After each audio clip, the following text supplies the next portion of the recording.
Canada's secret fault line has just been exposed, and scientists are panicking because the Tintina line is now considered overdue for a magnitude 7.5 or larger earthquake.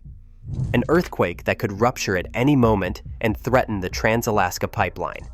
For over a century, geologists believed this 621-mile monster was dead, dormant for 40 million years. Nothing to worry about. But they were wrong. New satellite imaging has just revealed what the forest has been hiding. Evidence of ancient earthquakes so powerful they shifted the landscape by 3,000 feet. And here is the terrifying part. The fault has been silently building pressure for the last 12,000 years. 20 feet of stored energy with nowhere to go. Scientists call it locked and loaded. But that is not even the worst of it. Researchers have now discovered that major fault systems can trigger each other. The Cascading Fault, the San Andreas Fault, and now potentially the Tintina. If this fault ruptures, over 125,000 people could be caught completely off guard. Critical oil infrastructure could be destroyed, and the shaking could reach as far as Montana. So how did a fault line the size of a small company? The discovery came from Canadian scientists at the University of Victoria in British Columbia. Their research team spent years analyzing terrain that previous generations of geologists had dismissed as seismically irrelevant. What they found has sent shockwaves through the scientific community. Using high-resolution topographic imaging from satellites, aircraft, and drones, researchers uncovered evidence that had remained invisible for decades. The dense forests of northern Canada had been concealing something massive. An 80-mile section of actively deforming terrain sits just 12 miles from Dawson City. The fault had not been sleeping. It had been hiding. A state seismologist at the Alaska Earthquake Center delivered a blunt assessment of the situation. He stated that the Tintina Fault is one of the least studied fault systems in North America, and that this needs to change quickly. The warning carried an unmistakable urgency. Scientists have been caught off guard by a threat they assumed did not exist. The contrast with California's famous fault lines could not be more stark. Fly over the San Andreas Fault, and you can see it cutting across the desert landscape without even needing satellite imagery. The scar is visible from commercial aircraft. Entire subdivisions sit directly on top of it because everyone knows exactly where the danger lies. The Tintina Fault offers no such warning. Its surface expression hides beneath millions of acres of forest. No visible trenches, no obvious displacement, just endless trees covering a tectonic monstrosity that researchers now believe has been quietly building toward a potentially catastrophic earthquake. The study's authors used language rarely seen in peer-reviewed geological research. They described the fault as a terrifying feature that has been stealthily lying in wait. The phrase suggests something almost predatory, a geological threat that has been biding its time while human civilization expanded across the region above it. Emergency management officials across Alaska and northern Canada are now scrambling to understand what this discovery means for communities that never imagined they lived in an earthquake zone. The Tintina Fault stretches more than 621 miles across some of North America's most remote terrain. It ranks among the largest fault systems on the continent. The seismic structure cuts through northeastern British Columbia, carves across the Yukon, and extends deep into Alaska. Geologists first discovered it in 1912, but what they found, they quickly dismissed. The fault had shifted laterally nearly 280 miles over its geological lifetime. That kind of movement indicates enormous tectonic forces at work. Yet scientists concluded that all that activity belonged to the ancient past. Their assessment was simple. The Tintina Fault had remained dormant for 40 million years. Case closed. The reasoning seemed logical at the time. Active faults produce earthquakes. The San Andreas Fault generates thousands of small tremors every year. The Hayward Fault rattles the San Francisco Bay Area with regular seismic activity. Monitoring stations detect the movement. Scientists track the danger. Communities prepare accordingly. The Tintina Fault did none of this. It sat in silence beneath dense Canadian forest. No rumbling, no warnings, no reason for concern. This is the quiet fault problem that seismologists now recognize as deeply dangerous. When a fault produces no regular seismic activity, it disappears from hazard assessments. Emergency planners ignore it. Building codes overlook it. The public never learns its name. Consider the contrast with California. The San Andreas Fault is so visible that airline passengers can spot it from 30,000 feet. The scar runs through desert terrain where nothing hides. Subdivisions sit directly on top of it because developers knew exactly where the danger lay. Residents understand the risk even if they choose to accept it. The Tintina Fault offered no such visibility. Thick forest concealed every surface feature. No aerial photographs revealed its presence. No obvious trace warned nearby communities. The assumption of dormancy became accepted fact. For over a century, that assumption shaped everything. Research funding went elsewhere. Monitoring equipment tracked other threats. The Tintina Fault faded into geological footnotes while pressure continued building in the darkness below. New technology finally revealed what the forest had been hiding for millennia. Researchers at the University of Victoria deployed high-resolution topographic imaging using satellites, aircraft, and drones.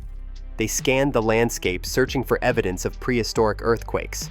What they found changed everything scientists thought they knew about the Tintina Fault. The team discovered glacial landforms that had been violently offset across the fault escarpment. The displacement measured more than 3,000 feet. That movement occurred approximately 2.6 million years ago during the Quaternary period. An epoch spanning from that distant past to the present day. But the evidence did not stop there. Additional features showed displacement of 245 feet, occurring roughly 135,000 years ago. These were not minor geological adjustments. Offsets of this magnitude require earthquakes of catastrophic intensity, the kind of seismic events that reshape entire regions. The researchers then examined more recent geological history. They analyzed landforms dating back 12,000 years. These features showed no displacement whatsoever. No evidence of large ruptures appeared anywhere along the fault during that entire period.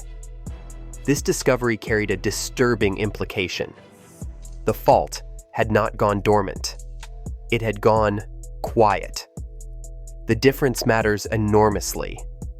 A dormant fault releases stress through gradual movement or small earthquakes over time. A quiet fault does neither.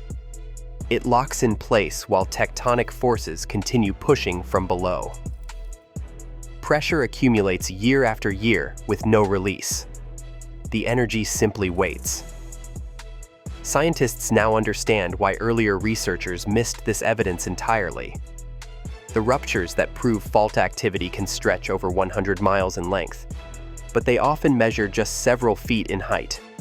Detecting these subtle features in heavily forested terrain proved impossible with older technology. Previous generations of geologists literally could not see what the landscape was telling them. The topographic radar systems that exist today did not exist when the Tintina Fault was first dismissed as inactive. A century of assumptions rested on incomplete data. The fault had been screaming its warnings into the wilderness. Nobody had the tools to listen. The Tintina Fault continues straining at a rate of 0.2 to 0.8 millimeters per year.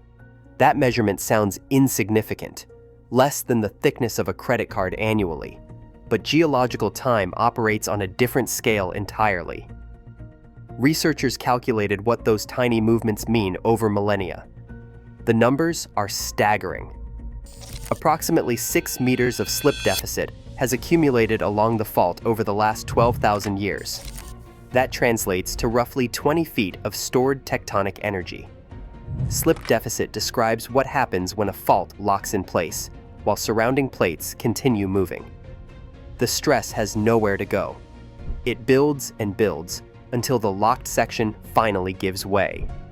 Scientists describe this condition with a phrase that captures its danger perfectly: locked and loaded.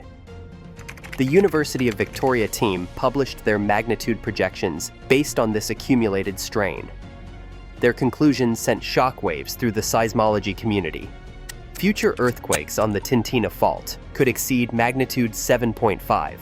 The critical word in that assessment is exceed. A 7.5 represents the floor of possibility, not the ceiling. Researchers believe the fault has entered a late stage of its seismic cycle. It has accrued massive strain over thousands of years with no significant release. The pressure continues, mounting with each passing day. One scientist framed the timeline problem in human terms. We are not good at thinking about things that happen every 12,000 years. Our minds cannot grasp such vast stretches of time. But geology does not care about human perception. If the 12,000 years are up, the consequences arrive regardless of our awareness. The comparison to the San Andreas Fault puts this threat into perspective. California's famous fault line generates constant attention from researchers, emergency planners, and media coverage. The Tintina Fault has received almost none. Yet the accumulated strain suggests it could produce an earthquake rivaling or exceeding anything the San Andreas might deliver. The fault has been charging for 12 millennia. Scientists now believe that charging cycle may be nearing its end. Dawson City sits just 12 miles from the newly identified active section of the Tintina Fault. When the rupture comes, severe shaking there is guaranteed. Buildings constructed decades ago without seismic considerations will face forces they were never designed to withstand. But Dawson City represents only the beginning of the impact zone. Alaska's Fairbanks North Star Borough lies directly in the threat radius. Over 125,000 people live there with virtually no awareness of the danger beneath their feet. Emergency planners have not prepared them. Warning systems do not exist. Evacuation routes remain undesignated. Trans-Alaska. Pipeline runs through this seismically vulnerable corridor. This critical infrastructure carries a significant portion of America's domestic oil supply. A major rupture along the Tintina Fault could damage or destroy sections of the pipeline. The economic and environmental consequences would ripple across the entire nation. Highways and mines throughout the region face similar exposure. The terrain itself compounds the danger. Scientists describe the area as notoriously rockfall prone. A magnitude 7.5 earthquake would not just shake the ground. It would trigger landslides across vast stretches of mountainous wilderness. Roads would become impassable. Communities would find themselves isolated. The 2018 South Central Alaska earthquake demonstrated how far seismic damage can travel. That event caused infrastructure failures as distant as Minnesota. The northbound on-ramp for International Airport Road at Minnesota Boulevard collapsed from tremors originating over 1,500 miles away. Experts now fear a major Tintina rupture could affect regions stretching to Montana. The scenario sounds like a disaster movie, but the geology is real. Imagine a magnitude 7.5 or larger earthquake striking out of the blue. No warning, no preparation. Residents asking themselves where this is coming from. In California, everyone knows the San Andreas Fault exists. When the big one arrives, the culprit will surprise no one. Communities along the Tintina Fault have no such awareness. The earthquake will come as a complete shock to people who never knew they lived in a seismic danger zone. The question haunts seismologists across North America. How did a 621-mile fault line escape serious attention for over a century? The answer reveals systemic failures in how science assesses seismic threats. Hazard estimates rely almost entirely on historical earthquake records. These records include indigenous oral histories and data from modern seismic networks, but that information only extends back a few hundred years at most. Faults that operate on cycles of thousands or tens of thousands of years simply do not appear in these assessments. Over the past few decades, monitoring stations detected only magnitude 3 to 4 earthquakes along the Tintina Fault. Minor tremors that registered on instruments but suggested nothing alarming. Certainly nothing indicating the fault was capable of catastrophic ruptures. Scientists looked at the data and saw a sleeping giant. They never considered it might be holding its breath. The visibility problem compounded the data limitations. California's faults cut through desert terrain where evidence remains exposed for examination. The Tintina Fault hides beneath some of the dense forest in North America. Surface features that would scream danger in open country vanished beneath endless trees. Canada's National Seismic Hazard Model still does not recognize the Tintina Fault as a discrete earthquake source. Officials plan to integrate the new research findings at some unspecified point in the future. Bureaucratic timelines and geological timelines operate at very different speeds. One scientist summarized the situation with brutal clarity. The most dangerous thing is not just that the fault is active, it is that no one has been paying attention to it. The contrast with American preparedness is stark. Drive along the US Pacific coast and signs mark tsunami evacuation zones constantly. Enter one zone, leave another. Communities conduct drills. Building codes reflect known risks.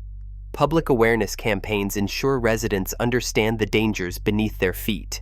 In Vancouver, residents live in earthquake zones with no comprehension of the threat.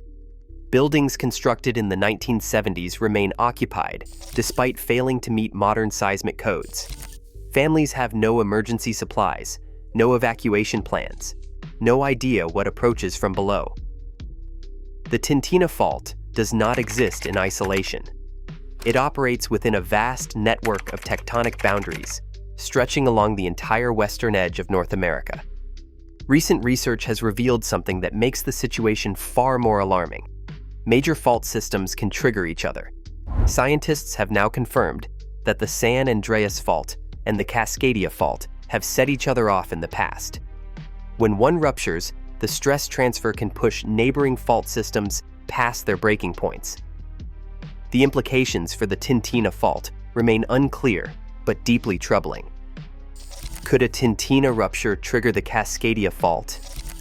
Researchers admit they do not know.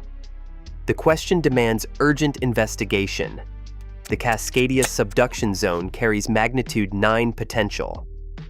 An earthquake of that intensity would devastate the entire Pacific Northwest. Cities from Vancouver to Portland to Seattle would face catastrophic damage simultaneously. The reverse scenario raises equal concern. If the Cascadia Fault ruptures first, could that seismic energy cascade northward and trigger the Tintina? The tectonic connections between these systems remain poorly understood. Scientists acknowledge that far more research is needed. The complexity keeps growing. The Mendocino Triple Junction off the California coast was long thought to mark the meeting point of 3 tectonic plates. New analysis has identified 5 distinct plates converging at that location. The entire framework scientists use to understand West Coast seismology requires revision. Consider the nightmare scenario that keeps emergency planners awake. The Cascadia Fault ruptures with magnitude 9 intensity. That event triggers the San Andreas Fault along its entire length. Stress transfers northward activate the Tintina Fault. 3 catastrophic earthquakes strike in rapid succession across thousands of miles. The Pacific Northwest would be isolated for weeks. Roads destroyed, airports flooded, ports demolished. If California simultaneously faces its own catastrophe, where does help come from? The logistics of responding to cascading disasters across multiple fault systems exceed anything emergency management has ever attempted. These connections transform the Tintina Fault from a regional concern into a continental threat. The faults are linked. Their dangers multiply together. The scientific community is finally responding to what the Tintina Fault has been trying to tell us for millennia. Researchers are pushing for immediate integration of their findings into Canada's National Seismic Hazard Model. The goal is straightforward, but urgent. Formulate plans that can save human lives and protect critical infrastructure before the next rupture arrives. The fundamental understanding of this fault has shifted dramatically in just months. What geologists dismissed as dormant for 40 million years now stands revealed as dangerous and potentially overdue. A century of assumptions collapsed under the weight of new evidence. The question is whether the response will come fast enough. Communities across the impact zone face a preparation gap that borders on negligence. Over 125,000 people in Alaska's Fairbanks North Star Borough have received virtually no information about the threat beneath their feet. Dawson City sits just 12 miles from the most active section of the fault. Residents there have no evacuation plans, no emergency protocols, no understanding of what a magnitude 7.5 or larger earthquake would mean for their homes and families. The Trans-Alaska Pipeline carries oil that fuels economies across the continent. Engineers designed that infrastructure based on seismic assessments that did not account for the Tintina Fault's true potential. If those pipelines rupture during a major earthquake, the environmental and economic consequences would extend far beyond Alaska's borders. The building codes throughout the region reflect outdated hazard models. Structures that seemed adequate under old assumptions may prove catastrophically vulnerable under new understanding. Retrofitting takes time and money. Both are running short. The broader lesson extends beyond a single fault line. The Tintina Fault hid in plain sight for over a century. Dense forest concealed its surface features. Infrequent seismic activity kept it off monitoring priorities. Limited historical records obscured its deep past. Every factor that allowed this threat to escape notice could be hiding other danger elsewhere. What other faults remain concealed beneath forests, beneath oceans, beneath the assumptions scientists make when data runs thin? The technology that exposed the Tintina Fault exists today. The question is whether researchers will deploy it widely enough and quickly enough to find the next hidden threat before it announces itself through devastation. Geological time does not operate on human schedules. 12,000 years sounds like an impossibly long span to minds that struggle to plan beyond next month. But in the life of a fault system, 12,000 years passes like a held breath. The exhale comes eventually. It always does. The Tintina Fault has been building pressure in silence, while generations of humans lived and died above it. Indigenous peoples walked this land for thousands of years. European settlers arrived and built their communities. Cities grew. Pipelines crossed the wilderness. All of it happened while the fault waited below. The scientists have spoken. The evidence is clear. The strain continues accumulating with each passing day. The only question remaining is the one that geology never answers in advance. When will the Tintina Fault finally break its silence? And when it does, will anyone be ready?